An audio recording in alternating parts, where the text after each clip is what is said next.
ప్రస్తుతం మనతో పాటు శ్యామ్ యాదవ్ గారు ఉన్నారు, ముషిరాబాద్ నియోజకవర్గం. శ్యామ్ యాదవ్ గారు ఈ రోజు ఇదే వేదికగా ప్రియాంక గాంధీ గారు వచ్చారు. 2 లక్షలు అన్నారు, 4,000 రూపాయలు నెలకు అన్నారు, స్కూటీలు అన్నారు. ఏమైందో తెలియదు. మళ్ళీ 2.5 సంవత్సరాల తర్వాత మీరు వచ్చారు నిరుద్యోగుల కోసం.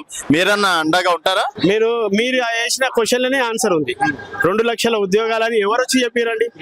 ప్రియాంక గాంధీ, రాహుల్ గాంధీ అశోక్ నగర్ కి వచ్చి స్టూడెంట్స్ ఛాయ్ తాగి బిర్యానీది 2 లక్షల ఉద్యోగాలు అని చెప్పి కూకబెట్టుకొని చెప్పిన మాటలు అంటే ఎంత మోసపూరితం.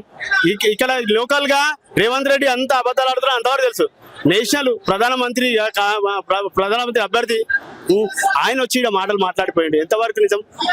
ప్రజలందరూ గమనిస్తారు. 100% కాంగ్రెస్ ని తెలంగాణలో బొంద పెడతారు. కాంగ్రెస్ కార్యకర్తలతో సహా కాంగ్రెస్ ని బొంద పెట్టడానికి అడుగురు. ఎవరు? 100% కేటీఆర్ హయాంలో తెలంగాణ ప్రభుత్వం 2014 నుంచి 2023 వరకు చూడండి. ఎవరికి ఏ ఉద్యోగాలు ఎన్ని ఇచ్చారో చూడండి. మీరు మాట్లాడుతున్నారు చూడండి.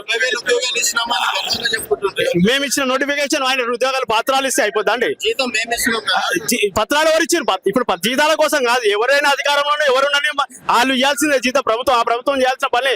కానీ నోటిఫికేషన్ ఇచ్చింది తెలంగాణ ప్రభుత్వం. కేసీఆర్ గారు ఇచ్చిన నోటిఫికేషన్ ఆయన ఉద్యోగాలు 30,000 ఉద్యోగాలు మేము ఇచ్చామని చెప్పి ఆయన పత్రాలు వంచాడు. జీతాలు ఎవరైనా జీతాలు చేస్తారు. ఆయన కూడా జీతమే తీసుకుంటాడు. రేవంత్ రెడ్డి పుణ్యానికి ఏం చేస్తలేడు. ఆయన జీతం తీసుకొని ఆయన నరం నెల 4 ఎన్నైనా మాట్లాడుతుంది. రేవంత్ రెడ్డిని చూసినాక ఇన్ని అబద్ధాలు ఉన్నాయా అని తెలిసి మా ప్రజలకు, తెలంగాణ ప్రజలకు అందరికీ ఇన్ని అబద్ధాలు తెలిసిందండి. మేము ఇచ్చిన మాటలు నిలబెడతాం. మేము ఇచ్చిన మాట నిలబెట్టుకొని మేము ఇచ్చిన మాటతో పాటు కేసీఆర్ గారు ఎన్ని చేయాలో ఎంత చేయాలో అంత చేస్తారు. 100% ఏ టైంలో ఎంత చేయాలో అంత చేస్తారు. ఉట్టి హామీలు మాత్రం చేసి విద్యార్థులు చదువుకున్న విద్యార్థులు అండి 2 లక్షల ఉద్యోగాలు ఇంతవరకు ఒక నోటిఫికేషన్ ఇవ్వలేదు. ఈ రోజు వరకు ఒక నోటిఫికేషన్ ఇవ్వలేదు. ఇదే గడ్డపై నుంచి రాహుల్ గాంధీకి, ప్రియాంక గాంధీకి రేవంత్ రెడ్డి గారికి ఏం చెప్తారు? ఇదే గడ్డ పైన రేవంత్ రెడ్డి గారికి ఒకటే మాట చెప్తున్నాడు. అబద్ధాలు మాడడం మానుకోండి. ఇకనైనా మీకు ముందబెట్టే టైం దగ్గరకు వచ్చింది.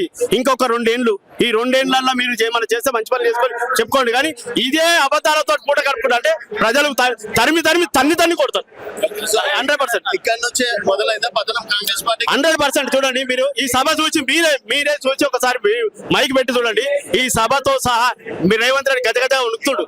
ఎట్లా జరుగుతుంది? ఎందుకంటే విద్యార్థులు ఎక్కడ వస్తారో ఆ విద్యార్థులు స్టడీ హాల్స్ పోయి, అయ్యా మీరు సభకు పోతే మీకు ఎప్పటికీ ఉద్యోగం రాకుండా చేస్తామని చెప్పి కొన్ని సందర్భాలు అశోక్ నగర్ లో కానీ, దిల్సుఖ్ నగర్ లో కానీ పోలీసులని అక్కడ కాపలా పెట్టి అరెస్ట్ చేస్తాం బయటికి వెళ్తే. అంటే ఎంతవరకు అండి? ఎంతవరకు? ఎవరు వాళ్ళ మా సభ పెట్టుకుంటాం. మేము ఇచ్చే హామీలు మేము ఇస్తాం. మా కేటీఆర్ గారు ఇచ్చే హామీ ఇస్తాడు. నీకేం వస్తుంది? 100% చెప్తున్నా.